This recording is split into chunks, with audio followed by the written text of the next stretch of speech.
Welcome to Destination Animation. Let me enunciate. Destination Animation will be your let me of the day. I know what our cold open's gonna be.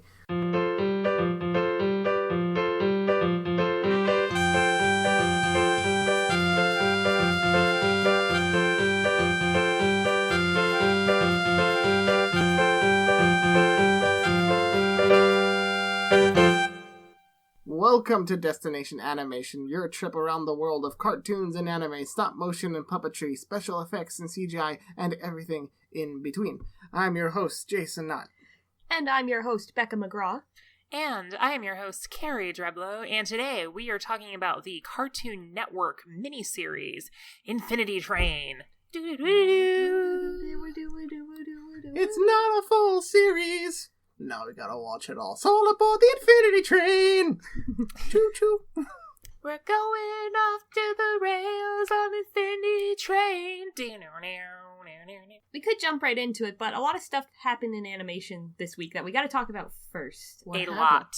What happened? So many things. For example, just to spring off of where our last episode ended with The Lion King made all the money. All the money. Yep, which means that Disney's gonna keep making all of these live-action remakes. Yay. Thanks, fans. Yay. I mean, we contributed to that, so we don't did. really have Yes. much room to talk. We complain about Disney's remakes, and then we reviewed 3 of them this year. Yes. Was it something like it hit $1 billion in 19 days? I think so, Yeah, yeah. Is that a record? Yep, I think so. And now let the debate begin on whether this is the highest-grossing animated movie of all time or not. We're still fighting about that. No, we're not. It is. Yeah, it is. It is animated. That is my stance. Disney has made a record of having, well, I guess Spider-Man, which is technically Sony, beat out Aladdin and Toy Story 4, but yeah, they do have a record for the first company to make $5 billion grossing movies in 1 year, and Avengers Endgame did double that, so. And Frozen 2 is coming out later, so. Oh yeah, they'll probably have 6. Yep, have 6. There's a very high chance that it's going to. Yeah. I mean, it's easy when you own everything. Yep. Oh, this is not Except really... for Spider-Man. Yeah, this isn't really animation news, but it looks like Disney actually lost Spider-Man to Sony, who wouldn't be bullied into an unfair, deal. I lost the kid. Oh, man. Oh, man. That's an Endgame thing. That's not really animation news, though. As much as we talk about Disney on this podcast, we do need to be critical of them at some point. Yeah. Especially the corporate side. We love the art that they produce, but their business practices, Yeah, Disney. I can bring it back to animation, Yeah. though. Spider-Man, Into the Spider-Verse won a Hugo Award. That's pretty cool. Hugo! hooray! It won the Hugo Award for Best Long-Form Dramatic Presentation, and it was up against things like Infinity War, Black Panther, Quiet Place, so that's a pretty significant victory. Yeah, well deserved. Yes. That movie is one of the biggest steps forward in animation that I've seen in a long time, so Yeah. well sure. deserved. And listeners, y'all know we're fans of Into the Spider-Verse on this podcast. Heck Go yeah. see it if you haven't. Yeah, rent it, buy it. You all slept in the movies, apparently, because it's not one of the highest grossing movies of all time. Yeah, that's garbage. See, that's the problem, is that derivative crap based on your, normal franchises in live action is making all the money, but stuff that's actually pushing the medium forward, people just aren't seeing. It's sad. Listen, I like Mysterio as much as the next guy, but support animation.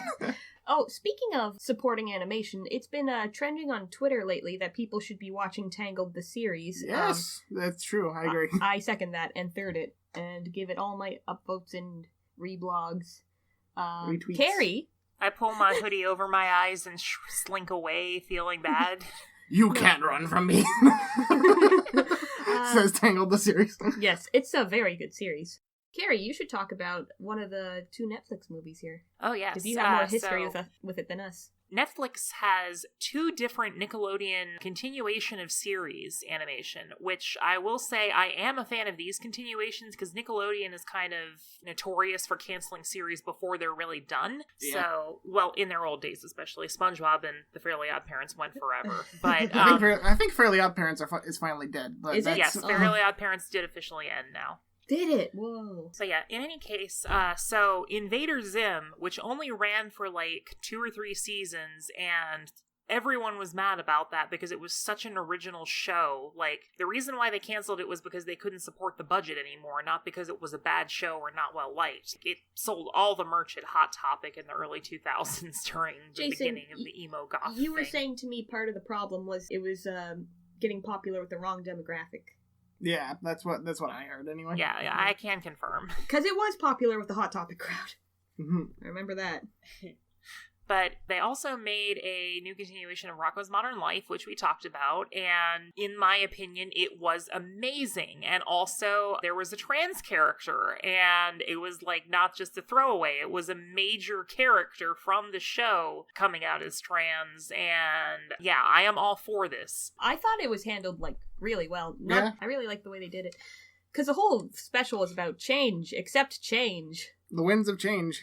The winds, Yes. the winds of The change. winds Yes. of change. Another reason why I was totally happy with this Rocko's Modern Life special is it's like cynical about its own existence. The entire special was about how you need to stop living in the past in your shameless nostalgic memories and embrace change. Yeah. Yeah. So it's it's like a shameless reboot of a forever dead TV series making fun of itself. I love it. Yeah, you have more history with Rocko than either of us. I don't think I ever watched it as a kid. Me neither. But we did watch the special. It was good. Yeah, it was good. Yeah, as a fan of the show, I loved it. It was like everything that I could have asked for in a continuation of that show. The animation style is just so nostalgic for me with, like the roundness and the... Joe Murray's style is super off-kilter, and the characters are very squashy and stretchy, and like all the emotions are over-exaggerated. It's... man, and they kept the style. It's so good. Yeah, Yes. for sure. Also, hashtag trans rights are human rights. Trans people are people. In the Rocco words says- of Arthur Morgan. Rocco says trans rights are human rights and TERFs ain't got no friends. But yeah, like I was saying, I really like the way they handled it because it was handled with respect, but not held at arm's length. Like there was still jokes related to it, like the Roger. Oh, I thought your name was Rachel. Like that's a joke. That's a very And that's a pure good- joke. It's a wholesome See, you joke. can tell good trans jokes. The problem You can. is that, it's... Especially guys trying to make fun of trans people, it's always the same joke. Yeah. Yeah. Shameless plug. Quick shameless plug. Go watch ContraPoints. The darkness about the jokes. Daddy. Yeah. Goodness. The daddy Yeah. girl. I saw someone on Twitter complaining about having a trans character because it's a comedy show. Where's the humor? There was humor related to it. It just wasn't, like, Bad humor. deprecating. Yeah. You know? And like, it's amusing because at the very end of the special, Rocco's like, "This isn't I can't do an Australian accent. This isn't the fatheads we wanted. I don't like change." Yeah, anyone who is mad can die mad. Anyway, and the Zim special, It was so funny. Enter the Florpus. It was more of a movie. Like the Rocco's thing was a 40-minute special. The Zim was a 90-minute movie. And man, they went all out with it. It's Yes. so good. I know Zim a little bit better. I had seen a couple episodes when it was airing, but didn't really watch it. But you two, did both of you watch it? I didn't watch it as Yes. it was airing, but like on the Nicktoons channel, they did like an off-brand of Nickelodeon. They aired Zim like all the time, so I watched pretty much all the episodes there. Yeah, I knew enough of it to like know the characters and such. It's very good, very funny. Yeah, I quite liked it. Yes, I did watch Invader Zim, like, at least, probably about, I want to say, 10 episodes of the original run. I liked it fine, but it was right as I was getting into high school, so I was kind of coming off of Nickelodeon. And also, That's the perfect age for Zim. and also, they rarely had it on. Like, they didn't give that show any promotion at all. Again, Yeah. because... like you said, I think they thought it was hitting the wrong age demographic. It's like, what about our core, 6 to 12 age demographic when it was, teenagers that liked Zim? It's so cool now that cartoons embrace the fact that, hey, everyone likes cartoons. Yeah. Ugh, they lost no steps between, 2006 and 2019 when it came to Zim. Yeah, can I just, fan gush quickly about how they perfectly kept the original animation style in both of these specials?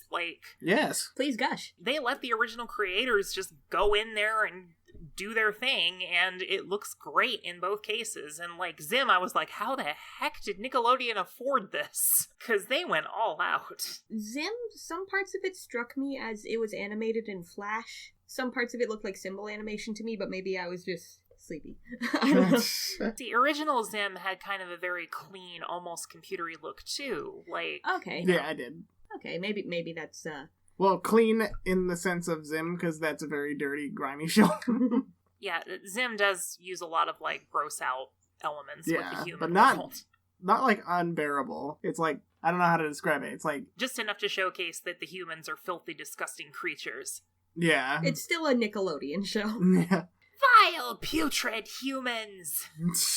Like, oh man. And it was so funny. Like, so many good jokes and like, that when Kaz pulls out the ham and smacks Dib, and the narrator's like, now you see that ham? That's gonna come back later. Like, the narrator who wasn't even in the special up until this point. It was silly. Yeah, I didn't watch Zim, but I've decided that Gaz is my spirit animal. She is. Yes. And I can tie this back to the next topic, which I actually forgot to put in our notes. Invader Zim. Rebecca Sugar was a fan of Invader Zim. Steven Universe movie in, like, 2 seconds. 2 seconds. On Monday. September 2nd. Yes. Yay. That's definitely going to be our next episode, listeners. Yes. Spoilers are abound. Yeah. Spoilers are abound. Actually, this episode, right now that we're recording, will probably come out after the Steven Universe movie airs. That's how time works. So look forward to that in the past. Anyway. We're gonna take you back to the past. Okay, I'm not gonna... We can't finish the rest. Peace is nice. That's what we can say. I guess the next thing on the docket is the sad news. Oh, the sad news. The sad news. Yeah, very sad. Animation legend Richard Williams has passed away. How old was he? He was like 86 or 7 or so, I think. Yeah. Yeah, he was in his mid-80s. Absolute animation god. So this is a loss. This is a major loss. Yeah, especially since his story with The Thief and the Cobbler in particular is so tragic. Yeah. So bad. If you only ever seen the Miramax or Allied Filmmakers version of that movie, go on YouTube, look up The Thief and the Cobbler recobbled cut. Mm-hmm, You're in for a treat. Mm-hmm. It's mostly a combination of finished animation and scratch, like, concept art and, like, sketches and animatics, but it's all really great. And it tells a fluid story. Richard Williams he was the modern god of animation. He was the next Milt Kahl. He was. He wrote the Animator Survival Kit, which is considered, like, required reading. Yeah, you have that. Yeah, I have it. Directed Who Framed Roger Rabbit? The animation in Who Framed Roger Rabbit, yeah. Yeah, animation director. He did the Raggedy Ann movie that I've never seen, but looks buck wild. I have seen it. It is very what the frig. But how's the animation? It's excellent animation, but it is like one giant mind F. His Christmas Carol short he did with Chuck Jones as a producer was really good. I watch that every year. Oh, nice. You gotta show me that. Not much to say. That his work is a legacy. He will be missed. Rest in peace. Rest in peace, Richard Williams. Yeah, and for those who don't know the story of The Thief and the Cobbler, he spent like 30 years of his life making this. It was supposed to be his magnum opus, and then with 6 months left in production, the studio was like, you're not doing this fast enough, and they took him off of his own project and hired a hack director to finish it as quickly as possible. And, it's like, we in the animation community were kind of still holding out hope that maybe there was hope that they'd finish it one day, and sadly... The recobbled cut. Yeah, the recobbled cut is pretty much the closest thing we'll get to a finished vision of Richard Williams. But they were so close! Yeah. So close. I want to see, like, people try and, like, fully animate those scenes too, but I don't know. Yeah. He did also do some. There was an animation special from 2015 that he did, which it was of two guys having a battle, and it was kind of grisly, but it's just absolutely Richard Williams at his peak in terms of this realistic, like 3D panning animation in so much detail that he does, where there's not a single. like most animation companies animate on 2s, Richard Williams refused to do that. He said, like, no motion is secondary motion, and animated everything at 24 frames a second because he's a crazy perfectionist. Yeah, that's why it took so long to do Thief and the Cobbler. But that's why it's so fluid and so beautiful. Yeah. That's why Who Framed Roger Rabbit works so well. Yeah, for sure. Yeah, this has been a PSA. Go see all of Richard Williams' work. It's amazing work. Amazing. And he will be sorely missed in the animation community. Absolutely. Back to lighter news. D23 happened this past, week? What is D23, Jason? It's Disney Comic-Con, basically. Yeah. It's where they make all the announcements for their... properties. Like theme parks, movies. Everything. Yeah, announcements indeed. There's 2 major ones. They announced a new Disney movie and a new Pixar movie. Got a first. Was Soul already announced? Yeah, it was. So Soul was announced, but now I got a preview image. Right.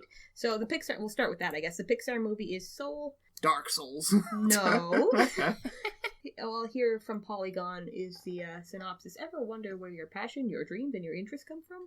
What is it that makes you, you? Soul takes you on a journey from the streets of New York City to the cosmic realms to discover the answer to life's most important questions.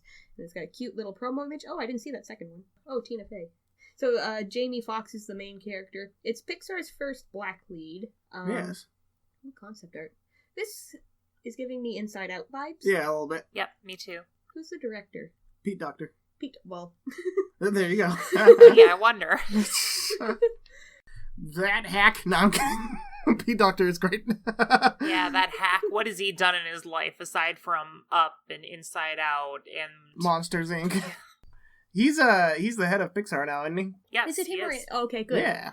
Good. After John Lasseter was stepping down, partially stepping down, partially removed, but we won't get into that. Stepping Pete Docter down is the new studio head of Pixar, and Jennifer Lee is the new studio head of Walt Disney Feature Animation. Nice.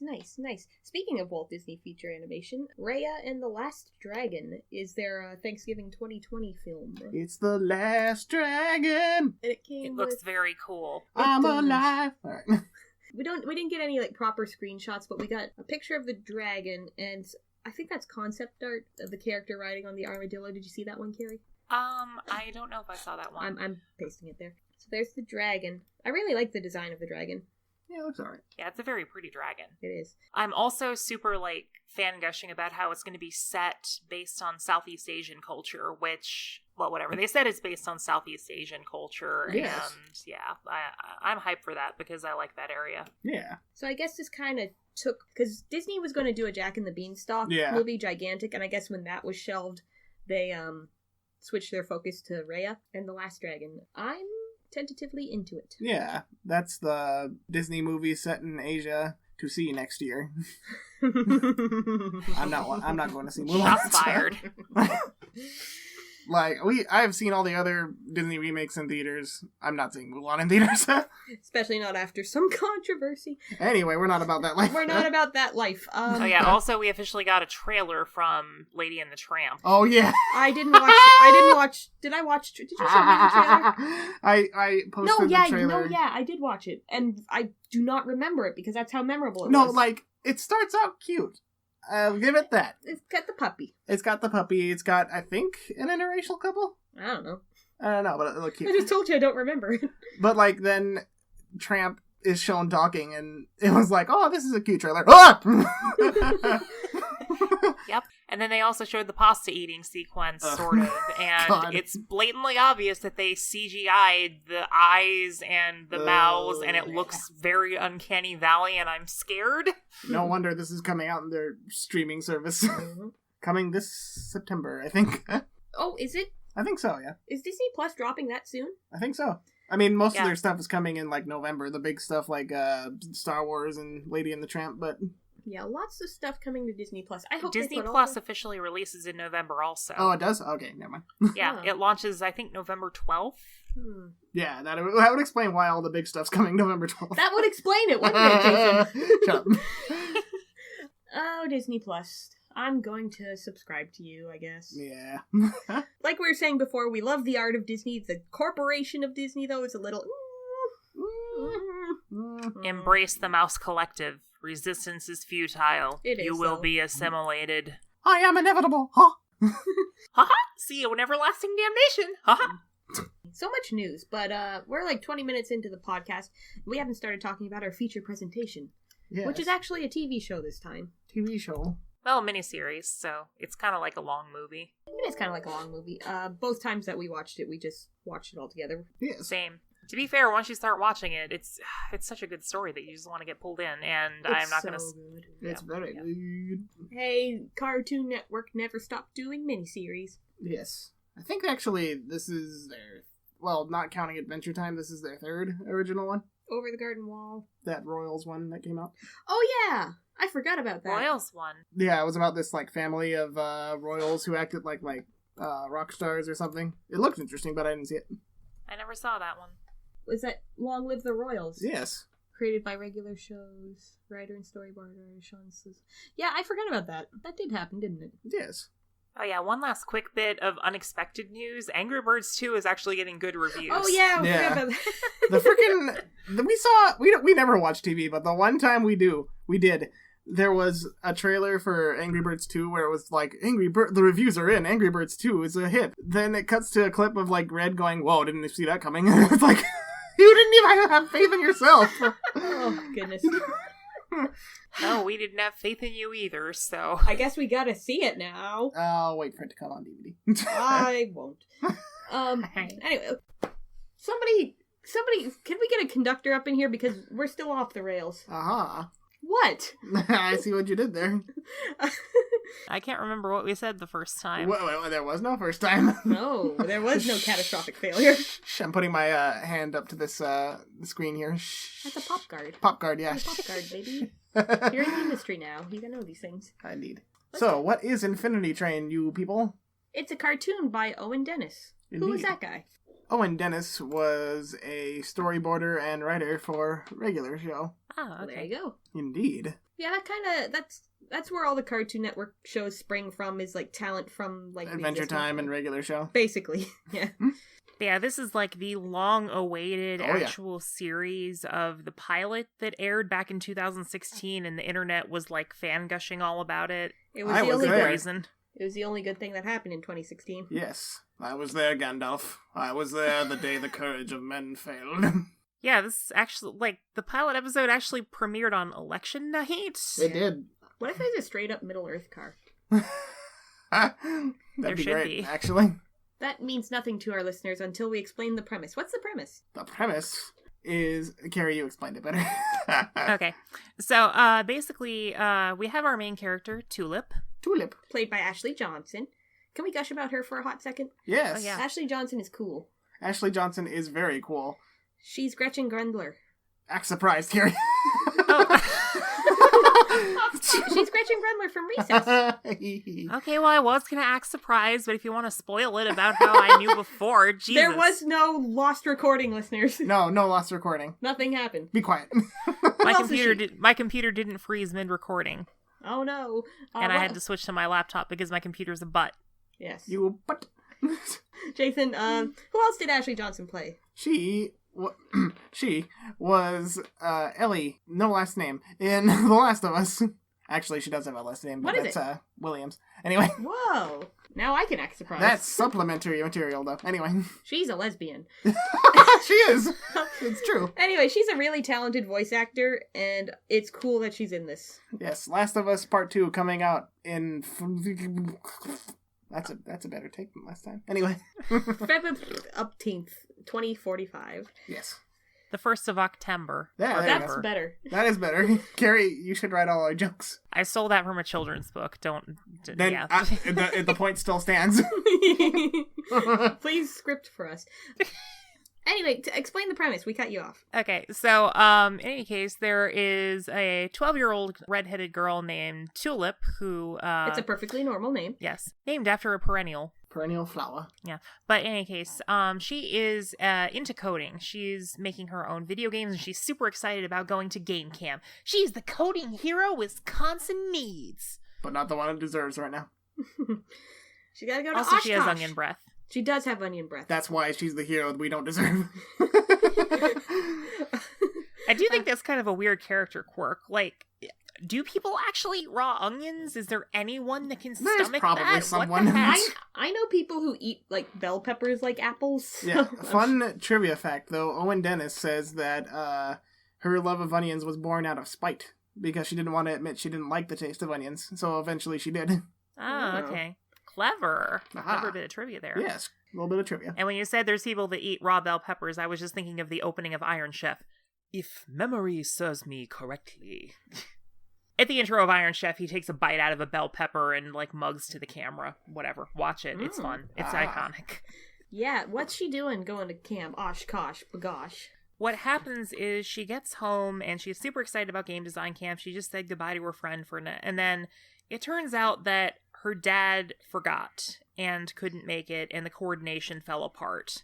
Between, like, her divorced parents. That's the issue. Yeah. Divorce in my kid's show? Say it ain't so. Yeah, it's actually pretty, like, are there other kids shows that have dealt with divorce, or? Not to this extent, I don't think so. Not that I've seen, anyway. Yeah. Not that I can think of. I know, like, in Phineas and Ferb, they're stepbrothers, so, like, obviously, there's probably a divorce, but it doesn't... Oh, that's why he has the strange-ass accent. Yes! British accent, I should say. That's why. Weird, foreign, exotic accent, he's British. That's why his dad is riffraff. It is.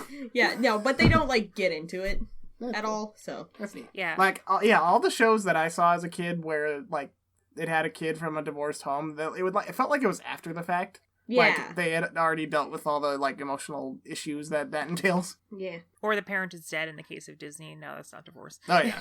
That's the other situation where you get step siblings, but anyway. Yes. But yeah, this show, like, actually takes divorce and makes it, like, the central premise of the show in terms of, like, the character going through the stages of grief with it. Ooh. Grief. Yeah, it's, like, central to a Tulip's whole emotional situation. Yes, character arc. Yeah, and in this first episode, there's a lot of good, subtle character animation where she comes home and after she gets disappointed, she just, like, kind of disappears upstairs and goes to do coding as, like, a way of not talking to her mom. Yeah. Yes, just like an ordinary 12-year-old. Don't talk to me, Mom! I'm gonna be in my room. But she's not going to stand for not being able to go to Oshkosh and go to her little camp. She doesn't need your parents. She doesn't need them. She'll walk. She'll just walk. She'll just walk in winter in Minnesota. 300 miles. Yeah. It's just a hop, skip, and a jump. Yeah. They were going to drive. Driving is like walking, but really fast. Yeah, whatever. Same thing. But yeah, her mom has a shift at the she has a shift at the hospital for like 12 hours that night, so she can't take her. Yeah. So she's going to walk. But what happens? I'm sure she gets there without any interesting... shenanigans. Yeah. Right? Is that what happens to her? Well, she arrives at a mysterious train pulls up out of nowhere, and it has, like, this glow to it, and it says Oshkosh on the where it's going to thing. Totally not suspicious. No, it's fine. The only thing that would make it less suspicious is if Tom Hanks was the conductor. Oh, no. Or ticket taker. This is not the Polar Express. So she gets on the train. It's not that creepy. She gets on the train, but then she wakes up back in the snowy field. She was in, oops, whatever. It's just a dumb dream about outdated modes of transportation. Dream. Yeah, the show does have a very good sense of humor, like, especially in the verbal gags. Yeah. Yeah, but it turns out that it wasn't a dream. What? I know. Yeah, she actually finds a door and opens it, and all of a sudden she's on this gigantic train car, and there's, like, this wasteland out in the distance, and... She ain't in Minnesota no more. Yeah. 1-1. I don't think we're in Minnesota anymore. Yeah, 1-1 is the little robot character that she picks up in the snow car. I love 1-1. 1-1 is great. He's this little robot. He's this little ball who he's played by two actors, Owen Dennis, the creator of the show, and Jeremy Kretschley. The former plays him like sad, morose, pessimistic, where Jeremy plays him optimistic, glass half full.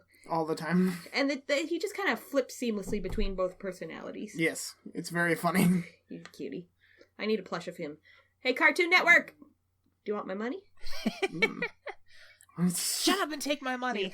Please. But yeah, like 1-1 is a source of comedy throughout the series, just with, like, so in the original pilot, like, there was, like, all these cars are different universes. So, like, in the pilot, there was a fart car, and just as an example of 1-1's humor, they go to the next one, and the sad one's like, It's probably just going to be another fart car. I hope it is. So she's on this huge, giant train, and like Carrie said, every car is its own self-contained universe. Some of it larger than it should be, TARDIS style. TARDIS some style. of it just the size of the car itself. Some of it are like these whole fantasy worlds. Some are just straight up Italy. Some are just self-contained puzzles. And what a cool premise. Very cool. Yeah, for sure. They go all out with, and like they actually do go all out with like the individual worlds. They do completely different, like immersive background work. Oh, the backgrounds. And all this cool design stuff. Man. Yeah, Cartoon Network, just TV animation in general. I saw a good tweet talking about how just the background work in TV animation these days, it's like feature quality. It is. It's so good. Shows It's are beautiful. very these days.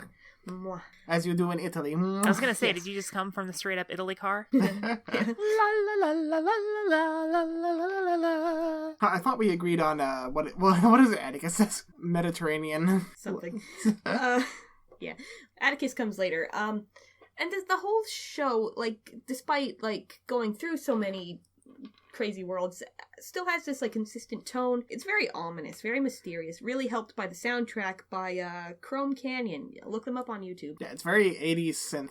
Yeah. It's the whole show has kind of like this 80s feel, but it is modern times because they mention texting and like coding. Yeah. Yeah, the soundtrack definitely, it reminded me like of the soundtrack of Tron Legacy, where it almost felt like it was taking place in a video game, like there's a lot of mechanical notes, and it's like a good mix of like electronic music, and yeah, very, very atmospheric. You saying that, I think something about the show must be inspired by kind of the logic of video games. Like, it's not based on a video game. No. There isn't really a video game car. Not really. There's a pinball car and stuff.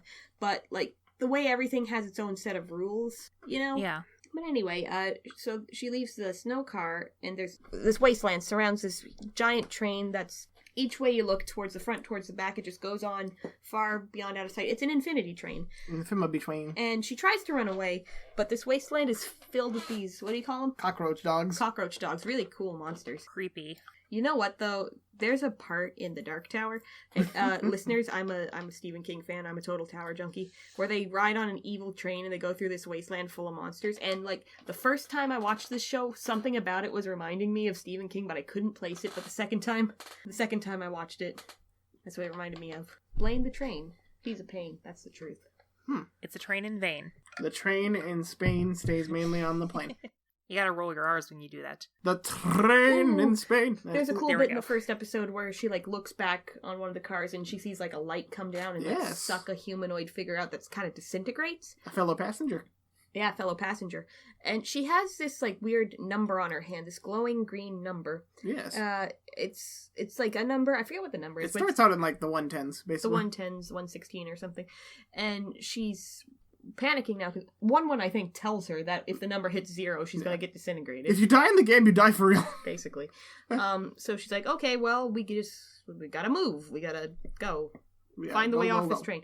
I think she resolves to go see the conductor is what the plan is. To find a way off the train. Help her get off the train. Yeah. Along the way, she meets many strange creatures and characters. And one's looking for its mother. Yes, true. Are you my mom? Yeah. Are you my mommy? Mummy. He never says mummy. It's from Doctor Who. Mummy. Mom. Mummy. Mummy. So that's mostly just episode 1. This is how many episodes is this? 10. This is a 10 episode miniseries, so let's get rolling. Rolling, I see what you did. A lot of the episodes kind of open with kind of a montage of them going through a bunch of cars, like the Angry Wizard World car. Yeah. What the heck was that? Little gnome things. Tell me about that one. Spell. It's a D&D car. And going from car to car doesn't seem to be lowering her number, which has this cool, like, glowy. This consistent glowing effect. Yeah, green glow. Yeah, it's neat. Green glow, the rushes though. Anyway. But it seems, is it spoilers to say that emotional development lowers her number? Well, I mean, it depends. I do think that's actually explaining why. Like, yeah, it's why. There's certain things that lower the number and other things that don't. And she's, like, determined to figure it out with logic and the scientific method. Yeah, but it turns out it's feelings. Which we we'll get more into Well, a later. lot of feelings. No, not feelings. Anything but feelings. Yep. Logic, Feelings. reason. The first time it lowers. When is the first time it lowers? I forget. I only made the note. I didn't actually write why. Do you remember, Carrie?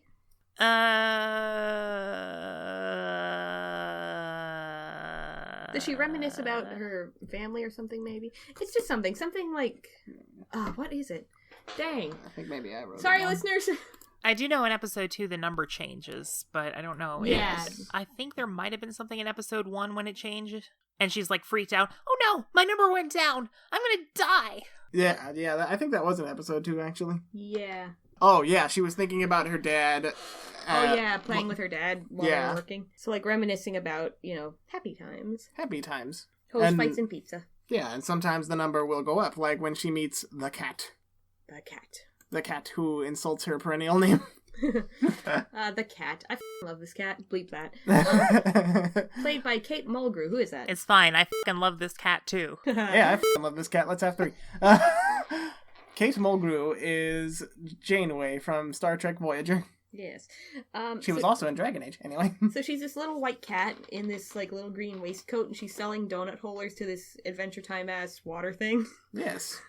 Charles from A Series of Unfortunate Events. Randall. Randall slipped through the cracks, Randall. The cat is just like... Kate Mulgrew. I was about to say Kate Mulgrew. That's the name of the cat now. Kate Mulgrew she has like a very natural cat-like voice. Yeah, she's a real Keith David. Yeah, or Eartha Kitt. Yeah, or a real Phil Hartman. Yeah, oh yeah, Phil Hartman's great. Anyway. You see, the problem with you, kitten, and yeah, she has kind of like it's kind of like this sighing, like slinking, but also like, I don't know, diminishing, kind of like, I am speaking from above you, sort of. Like a cat. Yeah. Yeah, she's like a little but like when the going gets rough, she's like, runs away. Very cowardly. Like a cat. So she's selling donut holders, which is just a pipe that you punch holes in things with. Yes. Now remember this pipe. Now remember this pipe. This here is important. Yeah. Tulip buys the pipe using her Canadian penny, which doesn't exist anymore. Cartoon Network. It's probably vintage. There are still plenty of Canadian pennies floating around in America. I see them all the time. Well, heck. How? The Canadian money's no good in America. It's no good here. When it's pennies, nobody cares. That's true. Yeah. Kate Mulgrew, the cat, has like little what do you mean is it? It's a little ship. Yeah, basically a little ship. What is this ship? It's kind of hard to explain. I noticed it kind of like shoots like a button out and then it like attaches to the button and then just rolls on. Is it like a brooch or something? Like, what is it? It kind of reminds me of something from a video game. I can't think of which one, though. It's almost like a Jules Verne design. Jules Verne? Yeah. Oh, yeah. The guy who made, what's it? The Time Machine, 20,000 Leagues. Yeah, The Time Machine. Yeah, that one. Yeah, it's kind of like a little steampunky, almost. Yeah, that's a good comparison. All right, then. But anyway, she uses it to get around the train. So the cat notices 1-1 and offers to trade 1-1 for a ride to the conductor. Is that what it is? Yes. Or information on the conductor? Or a ride? Yeah. Not a ride. She's gonna bring the conductor to Tulip. Supposedly. This cat is not very trustworthy. No, she's a cat. She's a cat in a cartoon. They are footed. Cats are trustworthy. Except for Gigi, that is playing with my headphone cord right now. You butt. Good job, Gigi. Look, I love this cat to death. I've only had her for like 2 months now, but if anything would happen to her, I would kill everyone in this room and then myself. Oh, goodness. So, yeah, she trades 1-1. Are we going to do like a in-depth analysis of each episode like this? It'll take too long. I don't know. Well, so basically, we gotta introduce the major characters, I guess. Yes. So, she tries to take 1-1, but Tulip changes her mind because she likes 1-1 because he's excellent. Yeah, she gets shamed by Randall inadvertently. Yes. She gets 1-1 back, and emotional development lowers her number again. Yes. And the cat swears vengeance, but not really. There's something very Cheshire Catty about her, I found. You have made a powerful enemy. A little more ominous than the Cheshire Cat, but yeah. A little ominous. See, honestly, this entire show has a very Alice in Wonderland vibe to it. So, yeah, Cheshire Cat's a fair comparison. Yeah. Listen, child or preteen getting stuck in weird world is like... It's a choice subgenre of fantasy, and I like it. It is. I also got serious Miyazaki vibes, so I was thinking Spirited Away by the end. Oh, yeah. More on that later. The next episode, which Jason wants to gush about, is Corgis. Corgis. It's pretty much they just reanimated It's the pilot episode, but it's fuller, and they reuse a lot of the same jokes too, but they're good jokes, so I don't care. I wonder if they even re-recorded the dialogue. I know. It sounds so similar. I want to see a comparison done. Yeah. What happens in this one, Jason? This is where they meet King Atticus of Corginia. Yes. Voiced by Ernie Hudson. Uniter of the, the Cardigans and the Pembrokes. So After good. they go through a train of ducks, so many ducks, so many ducks. Oh yeah, Tulip's basically trying to rush through to the engine car, but yeah, Corginia is where they basically have to slow down and figure out the problem because there's a shadow monster that's threatening the Corgis. The Corgis! There's so many Corgis. There's so many Corgis. And one other dog breed that's apparently an ugly one. But it's only ugly because she's not a Corgi. Yeah, what's that one's name? I will say, the show does have an excellent sense of humor throughout. It does. I mean, that's kind of a given for Cartoon Network's miniseries and series in general, but, And it's pure humor. Yeah, Yes. it's very wholesome. All the jokes with Atticus are just that he's a dog. They hide in the temple, the door is just the doggy door. Yeah. And then when Tulip leaves, Atticus stays behind and she's like, oh, did you want to go outside? Outside? I don't know. Okay, I'll go outside. I want to go outside. We Corgis are a proud race, and we do not like to be carried. He's struggling as she... Oh, because he's afraid that... Of the 2-foot water. Yeah, the 2-foot water. He'll surely drown. It's wholesome. Very wholesome. And yeah, Atticus, they defeat the monster, which is a shadow of a spider. It's just a spider. It's just a little spider. Yeah. And he decides to join their party after they encounter... What do they encounter? They encounter a robot. A robot? Another robot. The steward. This weird, freaky sentinel thing with this, human face with all white with flaming eyes. It's creepy and it's awesome, and I like this design. Also voiced by Ashley Johnson. What does that mean? I don't know. Yeah, and it seems to be tearing apart, the reality of the car. How would you describe it? It's there are these little orbs that are, put into these, panels? Panels that pretty much power basic things inside the car. There's one for the sky, there's one for the water. Yeah. Yeah, it's there's these glowing holes, cut in the fabric of the reality of the car. Yeah, and this thing's screwing with them. But they escape. And... Yes, they escape because the steward notices 1-1 and leaves. 1-1, eh? Anyway, so yeah, Atticus decides to join them because they defeated the spider, but there's still a monster about, and he is a noble king, and he will... Another joke is when Tulip asks how to leave, he's like, this is very complicated. First, you put your paw on the door. Then you turn it. That's how all doors work. My people have been working on this technology for decades. Puppies. No one has thumbs in this show except for Tulip. Yeah. I would do it myself, but no thumbs. The cat, yeah. Next episode's boring. The next episode's good. It's cute. It's set in this really neat Crystal Kingdom basic looking world, quartz and all the rocks. No, okay, yeah, I'm not being fair. There's this episode's cute. There's character development. There's a Hindenburg joke. Yeah. It's amazing. Tulips, the basic thing to get the door open, to get the key, is they have to sing a song that's really emotional to them. And the one Tulip thinks of is a song from this Titanic-esque Hindenburg movie. Somebody make that, please. No, they actually have made a movie like that, actually. What's the song? It's basically a hacked up. It's an edited version of My Heart Will Go On. My Heart Will Go On. It's hilarious. Then, it's the basic, well, not basic, but it finds out that it has to be a song that's really emotional to you. Yeah. You personally. So it ends up being this dumb party song that she used to sing on road trips with her family. Oh, tell me what's the word, oh, what up? And Ashley Johnson can sing, so so hearing her be off pitch throughout this whole episode singing all these songs is great. Yeah, it's cute. I was too harsh. You were too harsh. I was too harsh.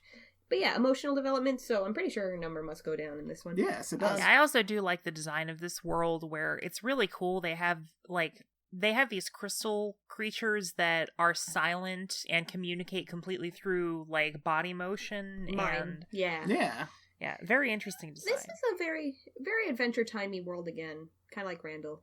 Yes, I think maybe that's why I thought Owen Dennis was an Adventure Time alumni, but now he was with the regular show. Anyway, next episode's A Cat's Car. A Cat's Car. This episode is so good. It is. The cat has a cool car. She's like a kitty collector. This is my favorite episode of the show, by the way. It's really good.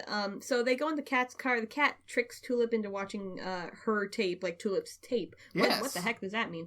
Apparently every passenger has one. Every passenger has a tape. Even Michael. This episode's kind of unsettling. So it takes her through like a bunch of memories, but they're all kind of off. Yeah, a little too happy. Well, they don't look off at first. It just looks like, these are happy memories of my childhood. Yeah, it starts to feel off when she hits a memory where she comes downstairs and throws a blanket over the couch and is like talking to someone, but no one's there. And that's when she realized, stuff's kind of edited here. Yeah. Carrie, you like this episode a lot. So talk about it.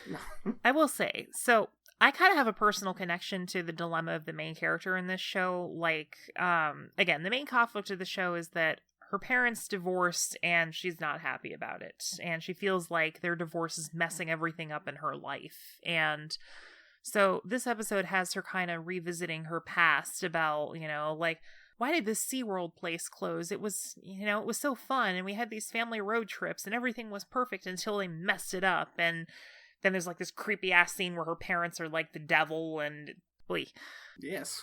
Okay, so personal for a second. I also had my parents divorce when I was 12 years old, the exact age. And I moved basically halfway across the country from Ohio to Florida. And I definitely feel this sense of, like, for me, 3rd and 4th grade, I considered for a long time, like, the high point of my childhood just because it felt like we still had family vacations and I had this group of friends that I liked and, I started idealizing it in a way. And, like, in 7th grade, when I was kind of struggling with my parents divorcing and moving, Florida was not very good for me, so I kind of started writing all the stories that I wrote at that age were of my childhood friend group, the Wildcats, and so I really feel this episode where, she's kind of like looking at her childhood through rosy glasses. And, like, I actually kind of had a discussion with one of my friends, Taj, where we talked, like, I told him about, like, 3rd and 4th grade being the high point of my life, and he was like, why are you idealizing your childhood so much? And I'm like, am I idealizing it? And I actually kind of had this moment where I had to ask. Yeah, so this episode just really spoke to me. Yeah. There's so many good little things about this episode, like, the black and white perception of things were either good, things were either bad. For me to get real for a little hot second here too, I struggle with mental illness and stuff, so I can relate to that. There's this little bit where she's talking to her parents and she's like ripping a napkin. I do that when I'm stressed. If I have something to like paper to rip, that's like such a little detail. I was like, oh, this is real. Uh-oh. Yeah, that whole scene at the end where it's more like, the true neutral scene of how they announce that they're separating. Yeah. And how Tulip knows what they're gonna say and, like, kind of corrects her past self, like, when she's like, so you guys are divorcing, right? And she's like, it's not that easy. Yeah. It's like, it gets really real. Yeah. Really real. No, I'm fine. It doesn't bother me. Yes, it does. Yeah, right. Yeah. So many feels in this episode. But, like, acceptance helps her break out of the trance that the video put her under, and they're able to leave. But she even, like, says to the cat, like, oh, so it's a good thing my number's going down? I'm growing as a person? Like, yeah. Yeah. She's, that's the theme. That's the theme, but she's not really having it. She puts her glove on her right hand and forgets the number altogether as they move on. But the episode's not over. Nope. The steward shows up. Yes. And behind them, a strange robot. Beep beep bop boop. That's so cool. It's so cool. Cartoon Network should do a horror miniseries, like, straight up. Straight up. That's my opinion. Yeah, like, this episode has a lot of good horror moments in it, where it's just, like, the distortion of the world really is unsettling. Yes, indeed. Also, again, lots of great subtle touches, like the character animation. They have, like, these little character quirks. Like, again, you talked about the napkin tearing and stuff. Like, very good details. Oh, yeah, next episode is really cool, too. Yeah, the next episode takes place in Turtle No Gravity College University train car. And, like, the minute they go into the car, something in 1-1, like, snaps. Yeah. And he just, like, gets obsessed with fixing things. Like, no, this is all wrong. I broke it. You know, I relate to that, too. Yeah, this 2-part episode is pretty real. Yeah. A lot of the tone and, like, feel of the music and the show was based off this, like, segment from an old claymation movie from the 80s about Mark Twain. Like, there's a segment called The Mysterious Stranger, which is based on, like, one of the last stories that Mark Twain did back in the day. It's about Satan.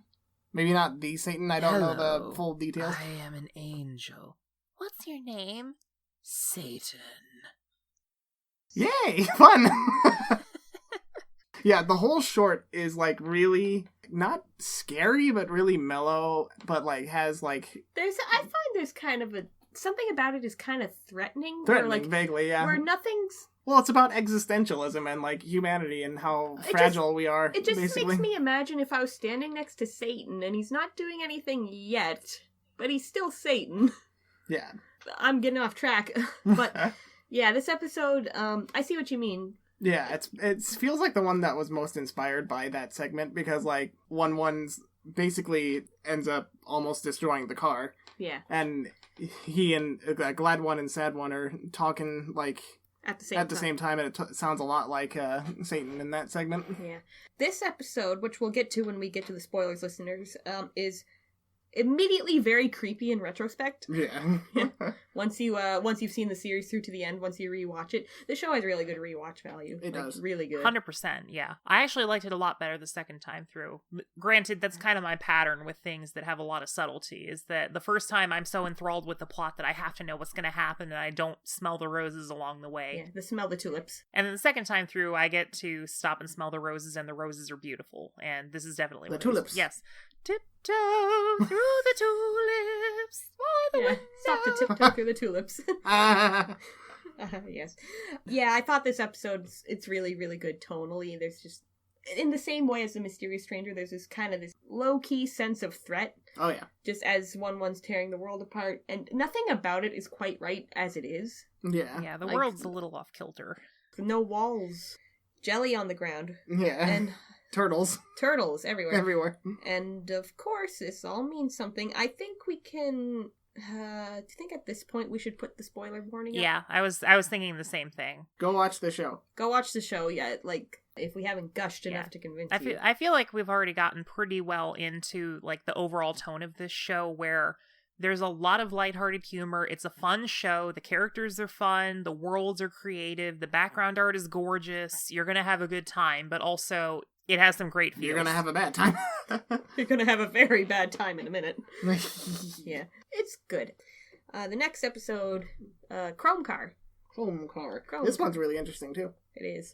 Yeah, it's not my favorite episode, but it has some good ideas. Everything is chrome in the future. Future. Yeah, they go into this like really chrome, shiny.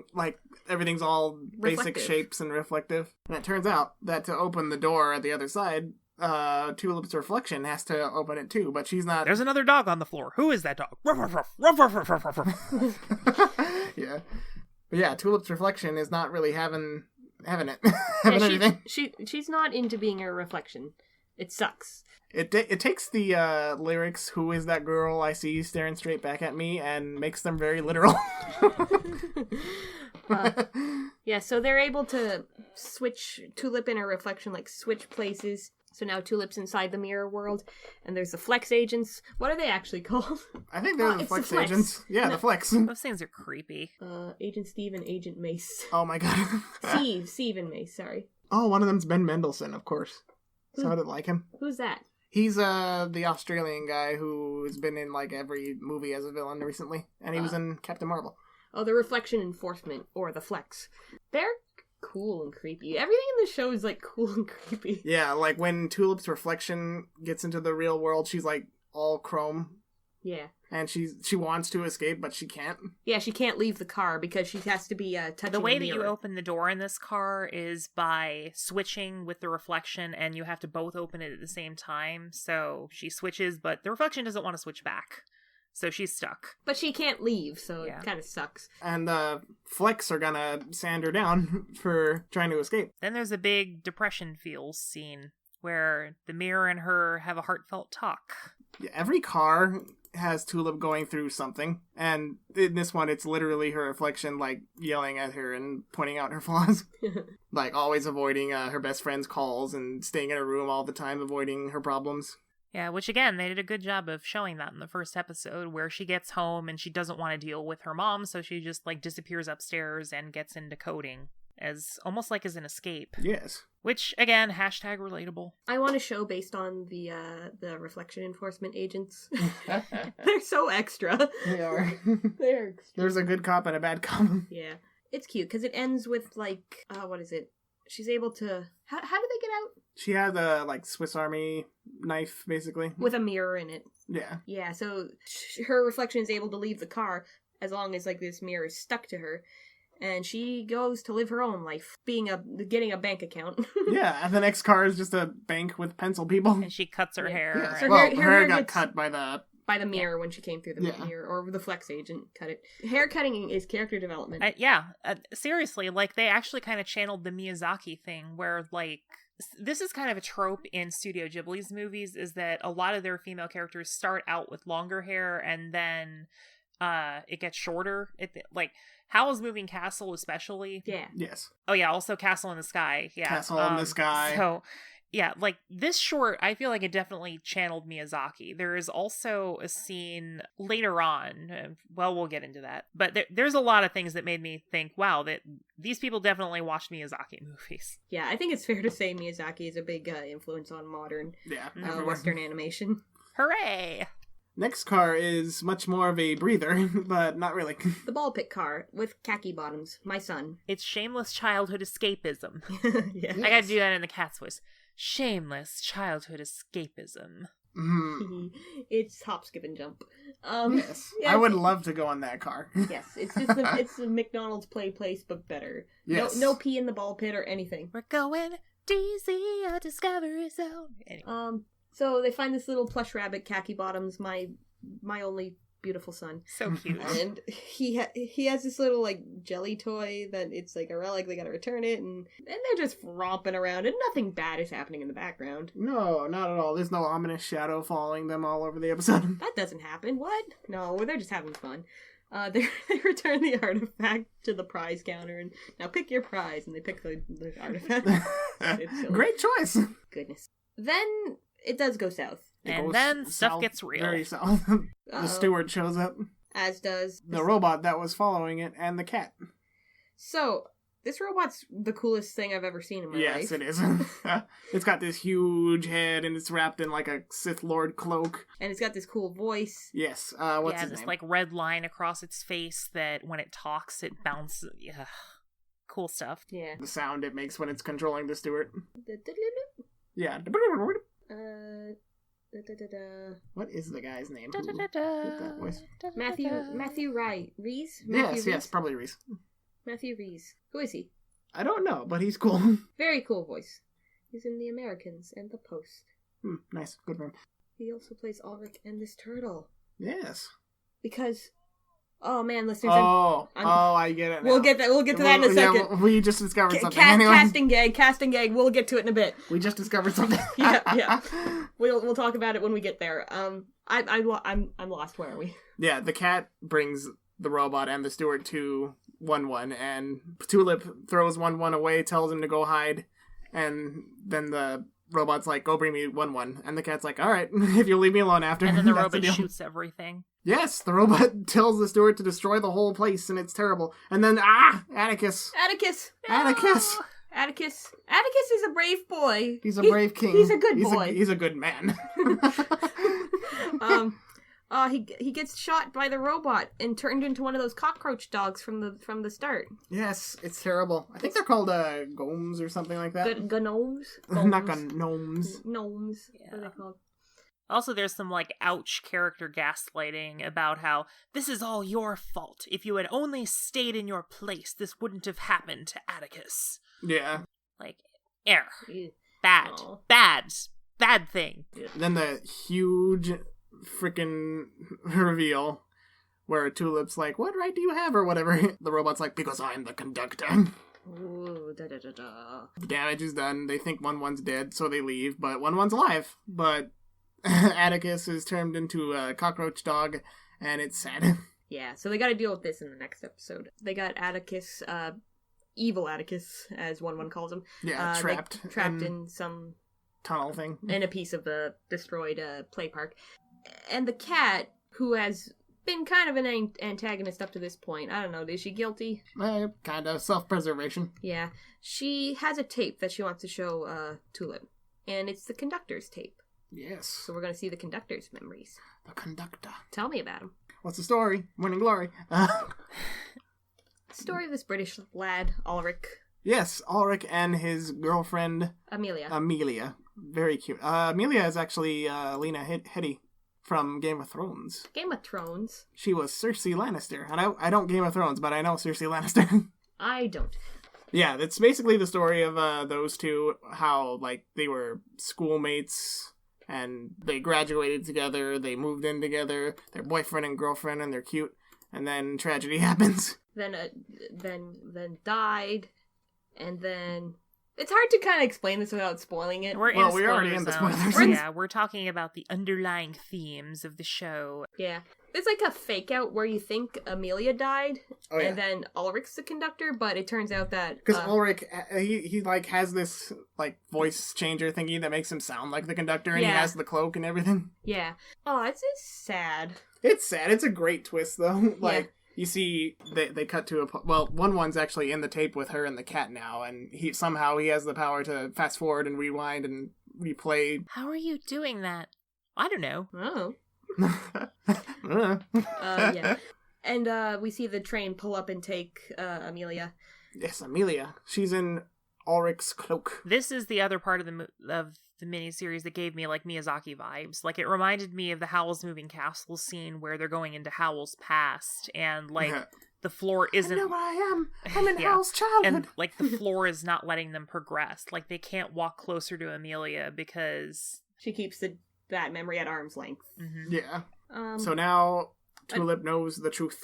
And Tulip hates it because, now she feels bad about kicking the conductor's ass. Yeah, she didn't want it to be a person who had feelings. Yeah. Because she realizes that Amelia was just someone who... Well, how did she put it? Yeah. I don't know. I forget. But it is revealed that... Well, she basically equates that Amelia was just running away from her problems like herself, and that acceptance is what puts her number to 0, and then her door shows up. Her door to leave. Yeah, her exit shows up, but she ignores it because she wants to save Atticus. Yes. And in the memory that they watched, it's revealed that the cannons that the conductor used to turn Atticus evil were repurposed from the train itself, and so might be able to change them back. So they got to get to the engine of the train to get the cannon. Yes, the cat takes them there on her weird Jules Verne car. Yeah. And then what happens? It's the finale. The season finale. Wink. Yeah, I was very happy that I heard that they are possibly doing a second season of this. This should be an anthology series. Yeah, I think that's what they're gonna go for. There's so much potential in this. Yeah, there's a bit in the engine scene where there's a screen with a bunch of other passengers. It would be cool if there's one of them or something. Yeah. Someone whose adventure's going on at the same time. But yeah, Amelia's trying to make this new car that's basically the same as the turtle, no gravity college car, but without the turtles. And without the no gravity. This was the casting gag we noticed. So she's trying to recreate her life, and not quite getting it. The casting gag we noticed is the guy who plays Ulrich also plays the Turtle King. So that was her trying to recreate, it's smart. Yeah, that's really smart, actually. Yeah. I didn't even notice. Yeah, and this is kind of where if you go back to rewatch the series, you'll notice everything in that turtle car is like, it's the university they went to. The conductor at one point has a little turtle. Hanky with turtles on it, yeah. And jam. Like, the first time we see Ulrich, he's just eating spoonfuls of jam. Yeah. Yeah. What happens in this episode, though? Tulip tries desperately to find the right orb. The Corgi orb. Yeah, like the orbs that construct the train from before. If she finds one that's for Corgis and puts it in the cannon, she can turn Atticus back. Yes. And so she tries a bunch of different things. I don't have a lot of notes for this episode. My only note for this episode is the sweet life of math and coding. Yeah, you were kind of out of it at the end. Yeah, I was really sleepy by the time. Both times we watched this, I was really sleepy by the end. But it was like different times. My only note for the finale of Infinity Train is the sweet life of math and coding, which is a visual gag from like the very end. It's very good. So you two talk about it. I lost my train of thought from before I started Googling Owen. You lost your train of thought? Oh, you lost your train of thought. But yeah, in the episode, Tulip uses the conductor's Amelia's videotape against her. It works for a second to distract her, but then the steward destroys it. And then Amelia starts attacking, like, how dare you make me relive that? Yeah. While she's attacking, tries to appeal to her that, like, if you had this power, wouldn't you try and make a train car where your parents were still together and stuff like that. But then she's like, but then they wouldn't be my parents. It wouldn't be my life. Yeah, it's fake. Yeah, it's fake. It's like the scene in Song of the Sea, spoilers for Song of the Sea, where the main character, Ben, he confronts the old witch who takes away negative emotions and offers to do the same for him, but then he almost accepts and he snaps out of it. It's like, no, it just makes things worse. Yes. It's like, yeah, that's a good message. Like, I notice a lot of the time in these fantasy stories, like, the kids end up dealing with this emotional trauma way better than the adults do. Yeah. Yeah, which actually makes sense. Like, I mean, when you're young, like, you can have bad things, but you're still malleable, whereas an adult, you kind of, like, build your entire your entire sense of self can be built around something, and then when that thing is gone, it's like, but who am I? Oh, yeah. I don't know. I'm, like, in my 30s, 40s now. Like, I don't want to do this character growth thing again. Yeah. It's especially the case with Amelia, because she and Ulrich were supposedly, like, friends and lovers for, like, years and years. Since 1976. That's a little background dialogue I caught. Yeah, class of 76. Yeah. The fight's not... I don't think the fight was really going in Tulip's favor, but 1-1 finds his mum. Yes, the little hole. The little hole in the console. Yeah, all Amelia wanted to do was keep 1-1 away, and that's what clues Tulip in that 1-1 is the true conductor. Yes. What? But, yeah, Tulip finds the right orb. She shoots the cockroach dog Atticus, and he becomes real Atticus. Yay! Real Atticus! He's returned! Ernie Hudson is back. Yay. Who is Ernie Hudson? He's in Ghostbusters. Nice. He's the black guy in Ghostbusters. All right. Yeah, so 1-1's the conductor. I love you, Ernie Hudson. Anyway. 1-1's the conductor, so he's able to actually, like, bring Tulip's exit right back to her. Poor Amelia, though, her number on her hand is actually, it's so large now, it's all wrapped around her arm, it's all over her body now. All over her body. Yes. But, like, she's not above saving, though, because as Tulip is talking to her, she says something, and then, her number goes down a bit. Yeah. A bit. She's got a long way to go. This episode does do a great job of, like, bookending the series with all the themes that have been building up. Like, you know, it links back to Tulip's memory thing where, you know, she's trying to, like, look at her past with rose-colored glasses, and again, where Amelia's trying to, like, recreate that old time. It's kind of the same thing, like, wanting to go back to the beginning, and yeah. Also, again, the unfinished car ties back where Tulip has this great dialogue with 1-1 where she's like, it's not your fault that the car is this way. There isn't a fault. It just is. But all of this, you trying to make it your responsibility, this is causing real harm. Yeah, that was sad. Very true and sad. And Amelia isn't, you know, blameless, but she's sympathetic. Yeah, I mean, that's what Tulip was complaining about. Yeah. Yeah. Like, at the end, when her robot is destroyed, she's just, like, crying and, like, I don't want a life without Ulrich, and it's sad. Yeah. Yeah, I do think this, like, kudos to this show for making all the characters likable, but still creepy. in many scenes. Yeah. So one of the what I was looking for is I wanted to see Owen Dennis talking about this show. There was a great interview that he gave where he talks about, like, studying for Infinity Train. He looked up a lot of, like, 80s and early 90s animation where it's interesting that it had kind of, like, that creepy vibe to it. He says, kids can watch happy things, and I only want them to be sure to watch these happy things, but that wasn't the stuff that was most intriguing to me when I was a kid. It's not the stuff that's intriguing to most kids. Yeah. Quote, I remember this feeling of seeing something scary and seeing something that I had no context for.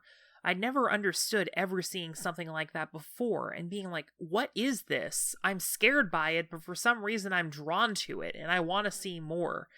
Getting that feeling across was important. That feeling of being afraid of what you're looking at, but you really need to see more. So, yeah.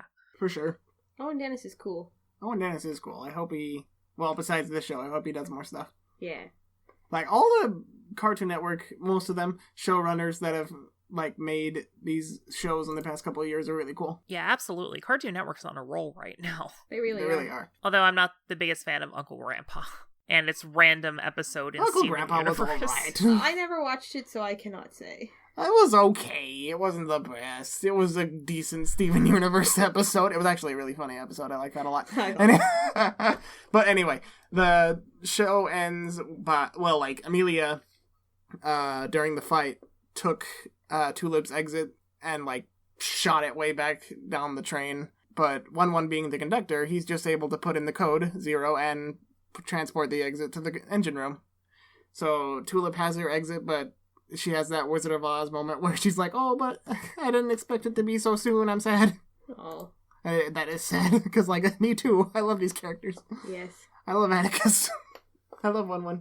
I love them all. My sons. My sons. Khaki bottoms. She has a sweet little goodbye with them, and sad one's like, wait, group hug. It's sad, but it's fun. It's good.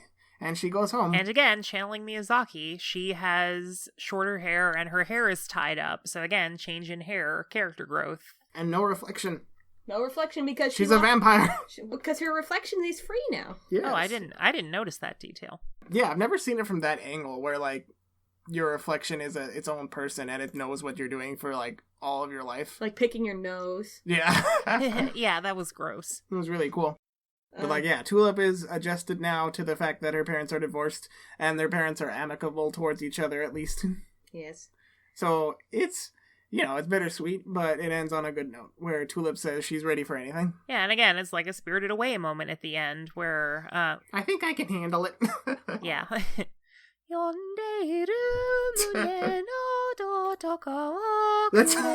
I know it's only in, like, the English dub that they ended on that line, but I think it's great.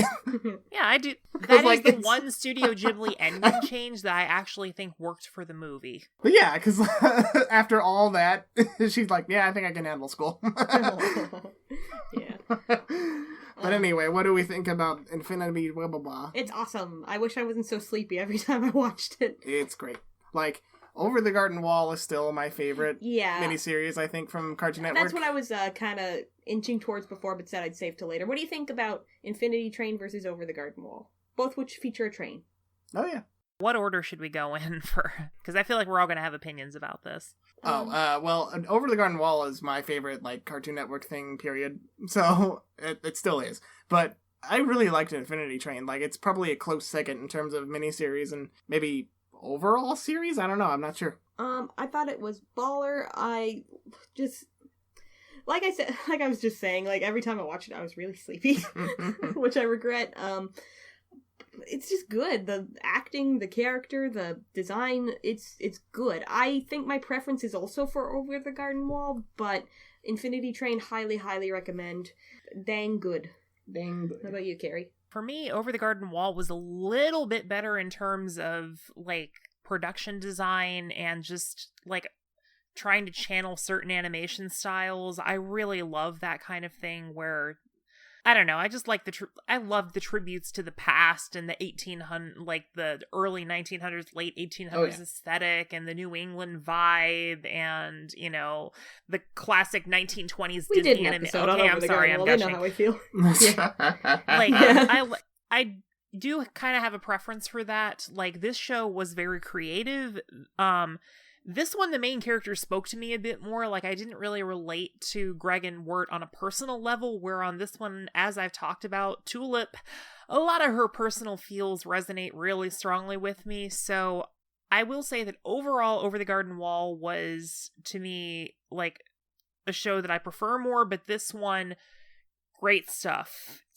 So I really don't want to choose between them. They're both so good. Well, you have to. No, it's fair. They're not really comparable, aside from both having a train in it. Yeah. And they're both kind of like visiting a different setting every episode. They're not that train to come in. They're not dissimilar, but they're not like you don't need no ticket, girl. It's not a 1-1 comparison. 1-1. Cartoon Network, do more miniseries. Cartoon Network, please do a horror miniseries. Oh, yeah. That'd be fun. Like, between things like the creepy Stewart in this one and Auntie Whispers in... Auntie Whispers? Auntie Whispers. Turn off your dang phone. I'm sorry. I had it turned off the whole time. I just turned it back on because we're wrapping up and I'm getting pinged for everything right now. sorry. But, like, Over the Garden Wall aside, Infinity Train, great stuff. Please watch it. Absolutely. Great stuff. Yeah, definitely. Please, Cartoon Network, do more stuff like this. You're already on a roll. You have great artists working for you. This was delicioso. And please do not take 3 years for season 2 of Infinity Train to come out. Like Attack on Titan? Were you calling out Attack on Titan? No, but I'm calling out the 3 years between the pilot and the series. You're right. Almost 3 years. It is kind of funny that Attack on Titan, like, people seem to not care about it anymore when it was, like, the show when it came out. Anyway, tangent. Well, geez, you wait 5 years between seasons. What's gonna happen? Well, anyway, let's wrap it up, folks. Wrap it up. So I'm Becca McGraw. I'm one of your 3 hosts. Me. You can find my works at RebexorCist.com. I just animated something. I should probably put it on my website. She did. And it looked awesome. Thank you. Very good. Wow. I am Jason Knott. You can... I'm this guy. You can find my reviews, including Infinity Train, at whatever reviews on blogger.com. And I am Carrie Dreblo, and I have a shameless plug because I am working on a new project for my Animation Critic YouTube channel. New project. So, I'm going to be doing a series of video essays on Disney. So, the first one that I'm going to be working on is Snow White and the transition from animated shorts to animated features. I am currently doing research for it. I'm really looking forward to it. I am definitely going to be working on that. I'm glad that you're looking forward to it. Shameless plug. Follow me at Animation Critic, all one word, on YouTube. That project, hopefully the first video will be maybe a month or 2 out in the future, but I'm working on it. Do it. Coward. All right, do we have a sign off? Yeah, Mitch, play us out. But we can't just do it that suddenly. We have to we have to make the jokey thing over the end credits. No, it's too late. He's playing us out now.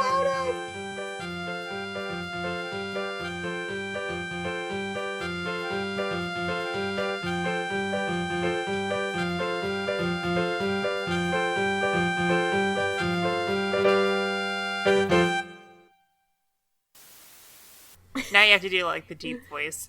Welcome to Destination Animation, your trip around the world of cartoons and anime, if you know what I mean.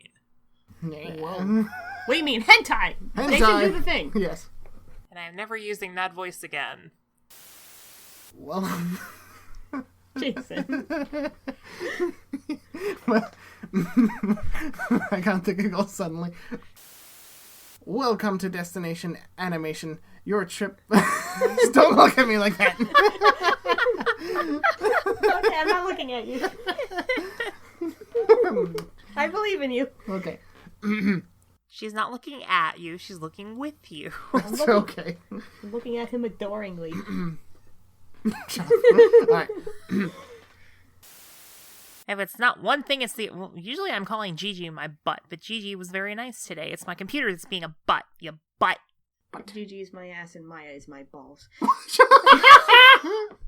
Cut that. Oh cut my that. God.